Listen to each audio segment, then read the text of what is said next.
আপনারা দেখছেন তারকেশ্বর মহাবিদ্যালয় ইউটিউব চ্যানেল। দয়া করে সাবস্ক্রাইব করবেন।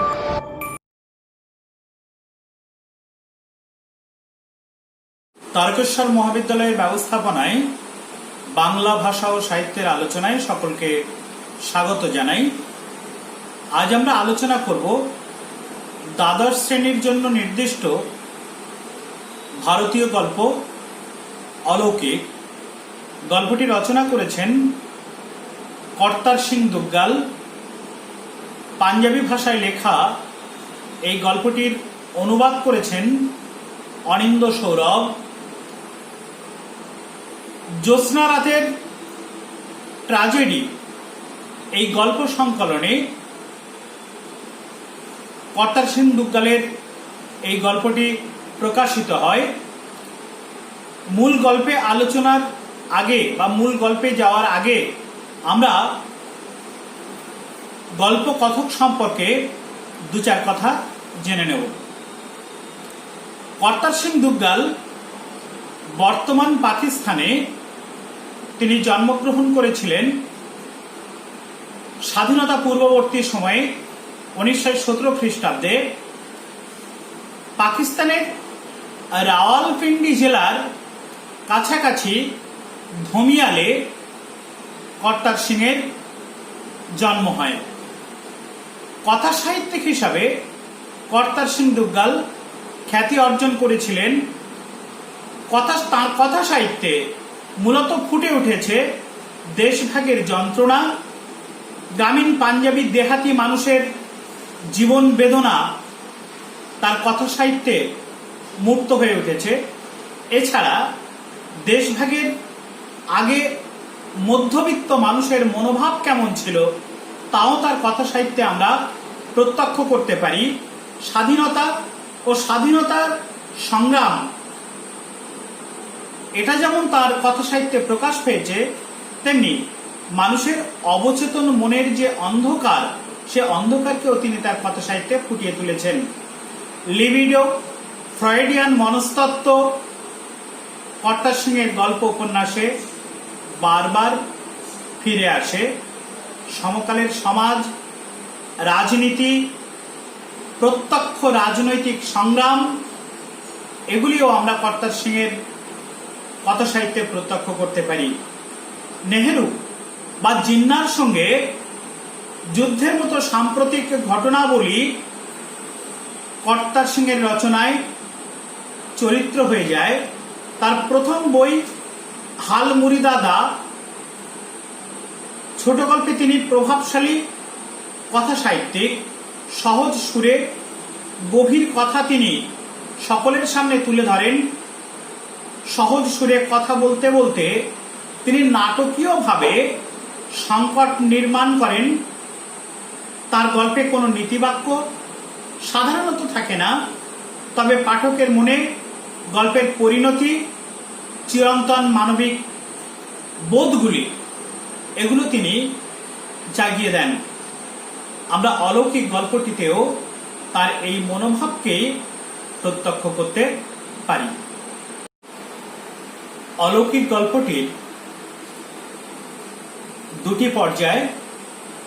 প্রথম পর্যায়ে একটি গল্প সন্নিবিষ্ট হয়েছে গুরু নানক কি করে তৃষ্ণা কাতর শিষ্য মর্দানার তৃষ্ণা নিবারণ করেছিলেন, সেটি প্রথম গল্প। আর দ্বিতীয় গল্পটি পাঞ্জা সাহেবে যখন শাখা হয়, সেই শাখার করুণ মর্মস্পর্শী বর্ণনা আছে দ্বিতীয় ঘটনাটিতে। আমরা প্রথম ঘটনাটি প্রথমে আলোচনা করব। কিছুটা কথন ভঙ্গিতে, কথা বলার ভঙ্গিতে শুরু হচ্ছে অলৌকিক গল্পের প্রথম ঘটনা।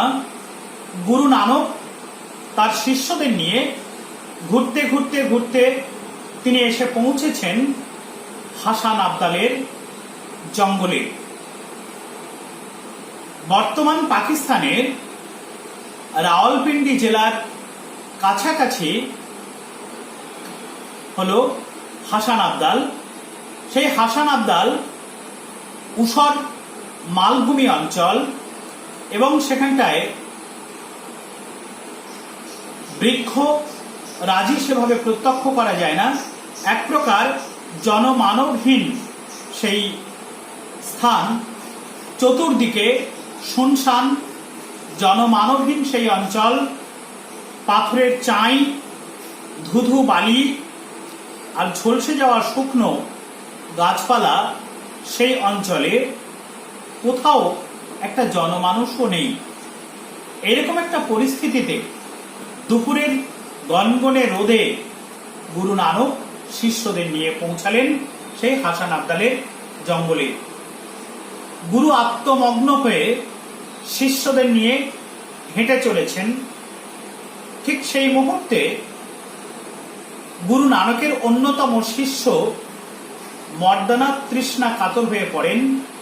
গুরুর কাছে তিনি জলের জন্য কাতর আবেদন নিবেদন করেন। গুরু তাকে জানান সে স্থানে কোথাও জল নেই, এর পরের গ্রামে গেলে জল পাওয়া যাবে, এই বলে মর্দানাকে আশ্বস্ত করতে চান। কিন্তু মর্দানা নাছোড় বান্দা, তিনি জল ছাড়া এক পাও এগোতে পারবেন না, গুরু নানককে একথা জানান। গুরু শিষ্য মর্দানার এই আবেদনে কিছুটা বিব্রত হয়ে পড়েন। তাকে তিনি প্রবোধ দেন যে এটাকে ঈশ্বরের অভিপ্রায় বলে যদি মর্দানা মনে করে আর একটু অপেক্ষা করে, তাহলে পরের গ্রামে গেলে জল পাওয়া সম্ভব। কিন্তু মর্দানা জল ছাড়া এক পাও চলতে পারবেন না একথা জানিয়ে সে স্থানে বসে পড়েন। নিরুপায় গুরু নানক শিষ্যের তৃষ্ণা নিবারণ করার জন্যে ধ্যানে বসেন এবং ধ্যানে বসে তিনি ধ্যানে জানতে পারেন নিকটবর্তী টিলার উপরে বলিকান্ধারী বাস করে এবং বলিকান্ধারীর ওই টিলার উপরেই রয়েছে জলের কূপ। তিনি মর্দানাকে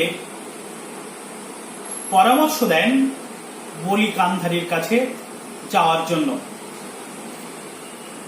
মর্দানা গুরুর নির্দেশ পেয়ে জল পিপাসা নিবারণ করার জন্য টিলার উপরে বহু কষ্টে উঠে পড়েন। দরবেশ বলিকান্ধারীর কাছে গিয়ে তিনি পৌঁছান, কিন্তু বলিকান্ধারীর কাছে তিনি জলের আবেদনও জানান। বলিকান্ধারী প্রথমে তাকে অদূরে থাকা কুয়োর দিকে নির্দেশ করেন এবং জল পান করার জন্য যেতে বলেন। কিন্তু মর্দানা কিছুটা অগ্রসর হতেই বলিকান্ধারীর মনে প্রশ্ন ওঠে বা প্রশ্ন জাগে যে মর্দানার পরিচয়টা তো জানা হলো না। তখন তিনি জলপানের আগে মর্দানাকে ডেকে তার পরিচয় জানতে চান। মর্দানা অকপটে সরল মনে বলিকান্ধারীর কাছে বলেন তিনি নানকের শিষ্য। ঘুরতে ঘুরতে তারা এই হাসান আবদালের জঙ্গলে এসে পৌঁছেছেন। বলিকান্ধারী প্রথমে জলের সন্ধানের জন্য কুয়ো নির্দেশ করলেও পরবর্তী সময়ে গুরু নানকের শিষ্য মর্দানা এটা জানতে পেরে তাকে জলপান থেকে নিরত করেন এবং তাকে জল না দিয়ে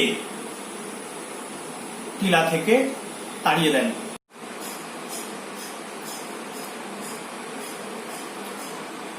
মর্দানা ফিরে এসে গুরু নানককে বলিকান্ধারীর সমস্ত ব্যবহার সম্পর্কে অবগত করেন। গুরু তাকে সব শোনার পর আর একবার যেতে বলেন। মর্দানা গুরু নির্দেশ অনুযায়ী ক্ষুধায় তৃষ্ণায় কাতর হয়ে ক্ষোভে দুঃখে তিনি আর একবার যান বলিকান্ধারীর কাছে। বলিকান্ধারীর কাছে গিয়ে তিনি যে নানক দরবেশের শিষ্য একথা জানিয়ে নম্রভাবে জল প্রার্থনা করেন। কিন্তু বলিকান্ধারী ক্রুদ্ধ হয়ে রাগে নানকের প্রতি ঈর্ষায় তাকে জল না দিয়ে তাড়িয়ে দেন এবং বলিকান্ধারীকে তিনি বলেন কাফেরের শিষ্যকে এক গণ্ডুষ জল তিনি দেবেন না।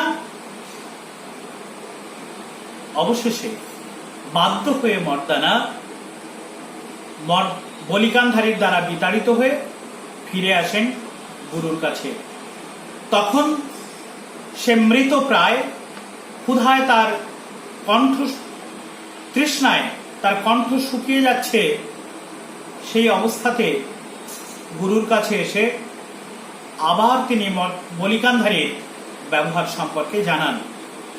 বলিকান্ধারী এই আচরণ শোনার পরেও গুরু নানক মৃদু হেসে জয় নিরঙ্কার ধ্বনি দিয়ে মর্দানাকে আর একবার যেতে বলেন বলিকান্ধারীর কাছে। গুরুর নির্দেশ অনুযায়ী বলিকান্ধারী কাছে মর্দানা আবারও যান। অতি কষ্টে কোন রকমে ধুঁকতে ধুঁকতে প্রাণ বেরিয়ে যায় তার অবস্থা, গিয়ে বলিকান্ধারীর পায়ে তিনি লুটিয়ে পড়েন জলের জন্য। কিন্তু বলিকান্ধারী তার সিদ্ধান্তে অবিচল। তিনি নির্মম নিষ্ঠুর হয়ে ক্রোধে তিনি মর্দানাকে জল না দিয়ে ফেরত পাঠিয়ে দেন এবং বলিকান্ধারীর পায়ে পড়লেও পীর নানকের শিষ্য, নানক নিজেকে পীর বলে পরিচয় দেয় আর শিষ্যকে জলের ব্যবস্থা করতে পারে না, এই বলে গালমন্দ করে মর্দানাকে আবারও জল না দিয়ে সেখান থেকে তাড়িয়ে দেন। তৃষ্ণায় কাতর মর্দানা ধুঁকতে ধুঁকতে কোন রকমে প্রাণটুকু নিয়ে কাতর হয়ে নেমে আসেন নিচে, এসে গুরুর পায়ে তিনি লুটিয়ে পড়েন। তখন গুরু নানক শিষ্যকে আশ্বস্ত করেন এবং আশ্বস্ত করে তিনি সামনের পাথরটি তুলতে বলেন। গুরুর নির্দেশে মর্দানা সেই পাথরটি তোলা মাত্রই সেখান থেকে জলের ফোয়ারা বেরোতে থাকে। সেই জলে মর্দানার পিপাসা নিবৃত হয়। ঠিক সেই মুহূর্তে বলিকান্ধারীর প্রয়োজন হয় একটু জলের। তিনি কুয়োর দিকে এগিয়ে যান। কুয়োর দিকে তাকিয়ে তিনি দেখেন তার কুয়ো জলশূন্য। হতভম্ব বলিকান্ধারী এবার নিচের দিকে তাকিয়ে দেখেন বাবলা তলায় বসে রয়েছেন সশিষ্য নানক, আর তার সামনে জলের ধারা বয়ে চলেছে। তখন বলিকান্ধারী ক্রোধে উন্মত্ত হয়ে নানকের প্রতি ঈর্ষায় উপর থেকে পাথরের একটি বিরাট চাই গড়িয়ে দেন নানককে হত্যা করার উদ্দেশ্য নিয়ে। মর্দানা সেই দৃশ্য দেখে চিৎকার করে গুরুকে সতর্ক করে দেন, আর গুরু নানক হাসতে হাসতে অবলীলায় তার দিকে এগিয়ে আসা বিরাট বড় পাথরের চাইকে অবলীলায় এক হাতে থামিয়ে দেন। এবং কথিত আছে সেই পাথরের চাইয়ের গায়ে এখনো নাকি গুরু নানকের হাতের ছাপ লেগে রয়েছে। মায়ের মুখ থেকে লেখক এই গল্পটি শুনেছেন, কিন্তু তার বিশ্বাস হয়নি মানুষ এমন অলৌকিক কার্য করতে পারে। এটা তার কাছে অবিশ্বাস্য মনে হয়। মায়ের সঙ্গে তিনি তর্ক জুড়ে দেন, মায়ের কথায় তিনি অবিশ্বাস করেন। মায়ের মুখ থেকে শোনা গল্পটি ভালো লেগেছিল কথকের, কিন্তু গুরু নানকের এক হাত দিয়ে পাথর থামানোর বিষয়টি তার কাছে অবিশ্বাস্য মনে হয়। মায়ের সঙ্গে তিনি যেমন তর্ক জুড়ে দিয়েছিলেন, ঠিক তেমনি এই গল্পটি তিনি কেবলমাত্র মায়ের কাছে শুনেছেন তা নয়, গুরুর দ্বারাতেও তিনি বার কয়েক গল্পটি শুনেছেন এবং স্কুলে শিক্ষক মহাশয়ের মুখ থেকেও তিনি গল্পটি শুনেছেন। কিন্তু শিক্ষক মহাশয়ের সঙ্গেও তিনি অবিশ্বাসের মতো প্রশ্ন ছুড়ে দিয়েছেন, এটা কি কোনো মানুষের পক্ষে সম্ভব? এটা অসম্ভব। শিক্ষক মহাশয় তাকে এই বলে আশ্বস্ত করেছেন, যারা পারে তাদের কাছে কোনো কিছু অসম্ভব নয়। কথক শিক্ষকের কথায় হয়তো সেদিন তর্ক করেনি, কিন্তু তার কাছে এই ঘটনাটি অবিশ্বাস্য বলে মনে হয়েছে। প্রথম এই যে ঘটনা, এই ঘটনাটির মধ্যে অলৌকিকত্ব কোথায়? আমরা জানি অলৌকিক কথার অর্থ হচ্ছে যা পার্থিব নয়, যা অপার্থিব তাই অলৌকিক, আর যা লৌকিক তা পার্থিব এবং পৃথিবীর ঘটে যাওয়া ঘটনার সঙ্গে সম্পৃক্ত। এই ঘটনাটার মধ্যে অলৌকিকত্ব কোথায় আছে? অনেকে হয়তো বলবেন, গুরু নানকের পাথরের চাইনটি থামিয়ে দেওয়া, সেটি একটা অলৌকিক ঘটনা। কিংবা কেউ বলতে পারেন, গুরু নানকের নির্দেশে সামনে পাথরটি তোলার পরে জলের ফোয়ারা বয়ে যাওয়া, সেটি অলৌকিক ঘটনা। কিন্তু আমাদের মনে হয় এর অলৌকিকত্ব বিষয়টি একটু অন্যভাবে বোঝা দরকার। তা হলো এমন যে পৃথিবীর মানুষের মধ্যে যে গুণগুলি রয়েছে, অর্থাৎ ঈর্ষা, ক্রোধ, হিংসা, প্রতিশোধ পরায়ণতা, অমানবিকতা, এগুলি পার্থিব গুণ, এগুলি লৌকিক। কিন্তু এই লৌকিক গুণকে ছাপিয়ে যায় গুরু নানকের মানবিক গুণ, গুরু নানকের শিষ্যের প্রতি দয়া, মায়া এবং বলি গান্ধারীর প্রতি তার যে নির্মোহ ব্যবহার, সেই ব্যবহারটা আমাদের মনে হয় অলৌকিক ব্যবহার। লৌকিক ব্যবহারের মধ্যেও যে মানুষ ঈর্ষা, ক্রোধ, হিংসা, অমানবিক ব্যবহার সত্ত্বেও যে মানুষ নীরব থাকতে পারে, তার প্রত্যুত্তরে যে মানবিকতা দিয়ে হতে পারে, তার প্রত্যুত্তর যে সদয়তা দিয়ে হতে পারে, তার প্রত্যুত্তর যে দান দয়ার মধ্য দিয়ে হতে পারে, আমরা নানকের ব্যবহারের মধ্য দিয়ে তা প্রত্যক্ষ করতে পারি। এই দিক থেকে গল্পটি অলৌকিক। এবং একটা সময়ে বলি গান্ধারী নানকের প্রতি ক্রোধ পরায়ণ হয়ে উঠলেও এই ঘটনার পর শোনা যায় বলি গান্ধারী নানকের ভক্ত হয়ে পড়েন এবং নানকের শিষ্যত্ব গ্রহণ করেছিলেন, এমন কথিত আছে শিখ ইতিহাসের পাতায়। এবার আসবো আমরা দ্বিতীয় ঘটনাটির আলোচনায়। দ্বিতীয় ঘটনাটি মানুষের মহান আত্মত্যাগের ঘটনা। মানুষের জন্য মানুষ কতখানি আত্মস্বার্থ ত্যাগ করে নিজের জীবন বলিদান দিতে পারে, সেরকম একটি ঘটনা অলৌকিক গল্পের দ্বিতীয় অংশে তুলে ধরেছেন কর্তার সিং দুগ্গাল। কথকরা শুনতে পান পাঞ্জা সাহেবের শাখা হয়েছে। তখন ঘন ঘন শাখা হতো। এখন আমাদের মনে প্রশ্ন জাগে, শাখা কি? শিখ ইতিহাসে শাখা একটি গুরুত্বপূর্ণ শব্দ।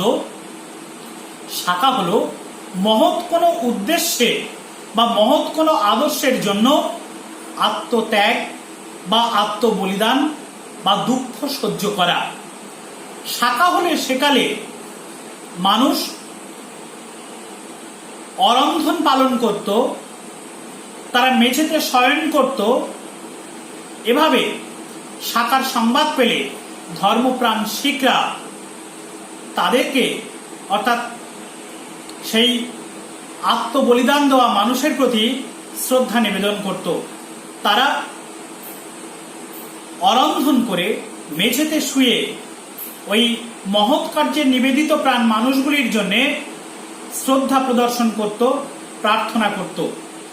শিখ ইতিহাসে এরকম বহু শাখার উল্লেখ আছে। তার মধ্যে একটি অন্যতম হচ্ছে এই গ্রন্থে উল্লিখিত শাখাটি। শিখ ইতিহাসে একাধিক শাখার কথা থাকলেও পাঞ্জা সাহেবে এই শাখাটি ঘটে 1922 সালের 30 অক্টোবর অমৃতসরের গুরু কি বাগ উদ্যানে গাছ কেটেছিল একদল ধর্মপ্রাণ শিখ জ্বালানি কাঠের জন্য।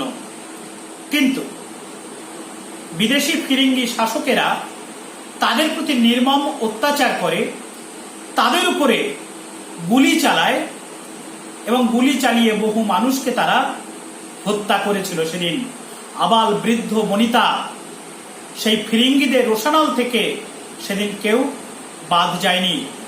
যারা সেদিন মারা গিয়েছিল। এর পরবর্তী সময় পাঞ্জাব সরকার তারা যখন হস্তক্ষেপ করে, গুলি চালানো বন্ধ হয় ঠিকই, কিন্তু যারা বন্দী হয় সেই বিদ্রোহী শিখদের দূরের কোনো শহরের জেলখানায় নিয়ে যাওয়া হবে, এটি মনস্থ করা হয়। তাই নিরস্ত্র মানুষের উপরে, আবাল বৃদ্ধ বনিতার উপরে গুলি চালানোর পর যে সমস্ত মানুষ বন্দী হয়েছিল সেদিন, যারা সেদিন জীবিত ছিল, সেই জীবিত কয়েদিদের তারা ঠিক করেছিল দূরের শহরে পাঠিয়ে দেবে। তাই তাদেরকে আনা হয়েছিল অমৃতসর স্টেশনে। সেই অমৃতসর স্টেশন থেকে তাদেরকে পাঠানো হচ্ছিল অন্য শহরের, দূরের শহরের জেলে। এবং তাদের এই ট্রেনটি দেশপ্রেমিক মানুষদের নিয়ে, ক্ষুধায় তৃষ্ণায় কাতর মানুষদের নিয়ে যাওয়া এই ট্রেনটি পাঞ্জা সাহেবের উপর দিয়ে যাবে। পাঞ্জা সাহেবের মানুষ সে খবর পেয়ে যায়।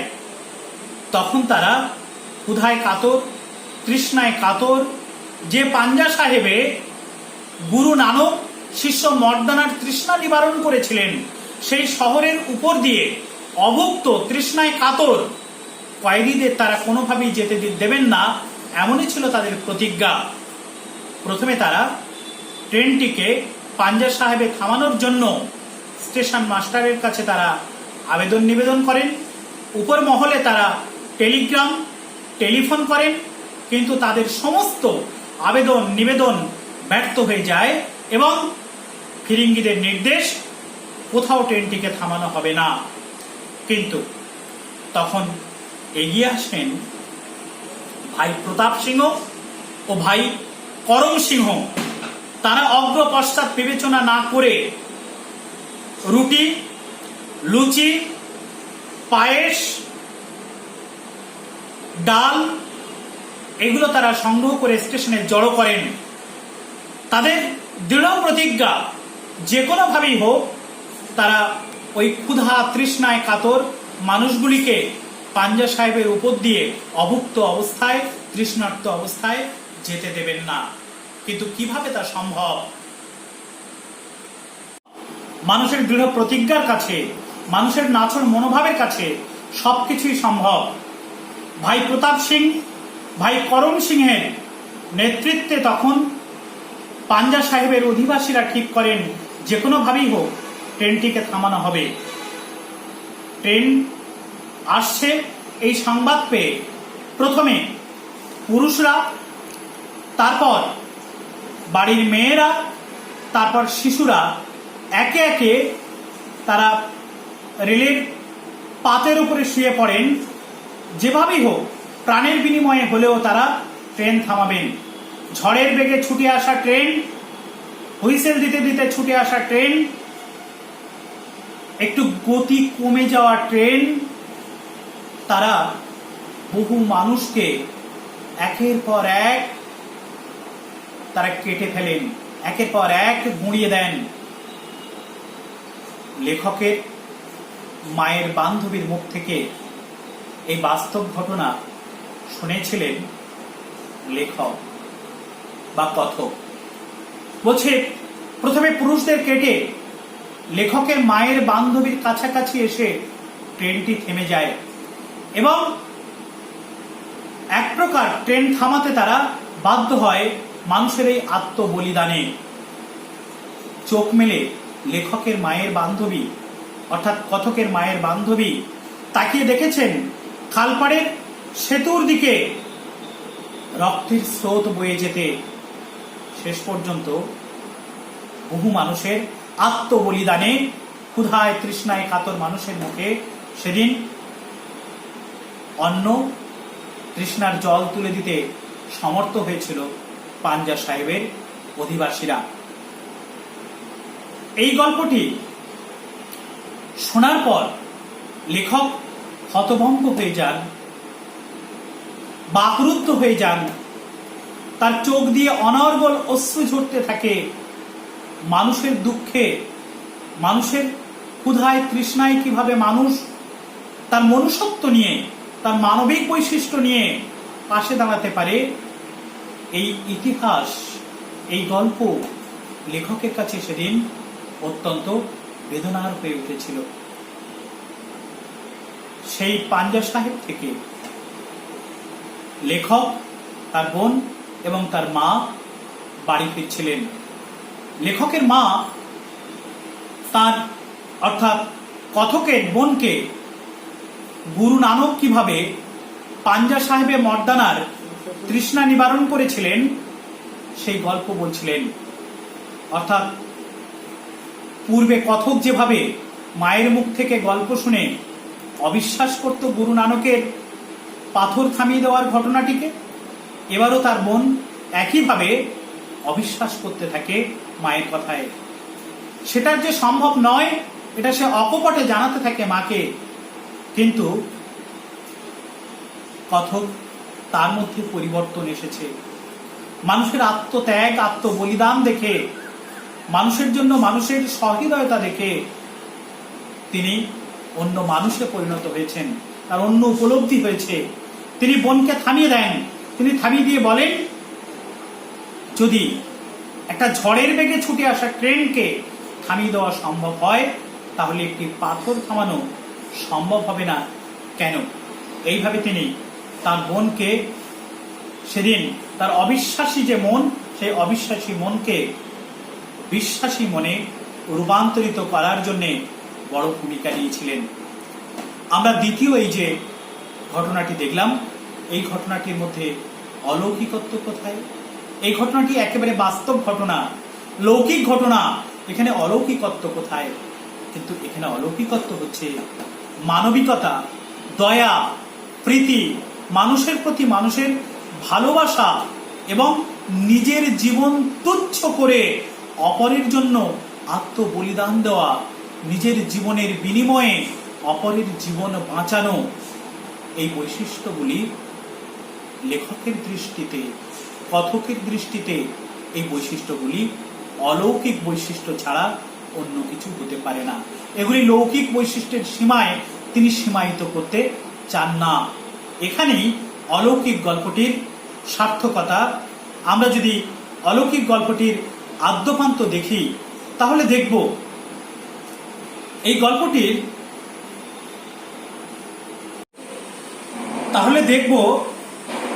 কথকের অবিশ্বাস কি করে সেখান থেকে, অবিশ্বাস থেকে তিনি বিশ্বাসে ফিরে আসছেন। বেদনা, উপলব্ধি, ক্ষোভ এবং কান্না অনবদ্য বাস্তবনিষ্ঠভাবে লেখক তুলে ধরেছেন এই গল্পে।